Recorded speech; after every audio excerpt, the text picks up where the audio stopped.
ఇంత జడివానలో కూడా తడుస్తూ అలాగే ఉంది.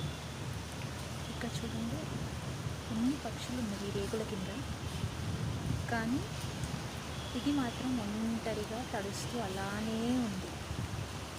మనం కూడా అంతే, మన జీవితంలో ఇలాంటి వాళ్ళు ఎంతమంది ఉన్నా మనం ఎప్పుడు కూడా ఒంటరి వాళ్ళమే.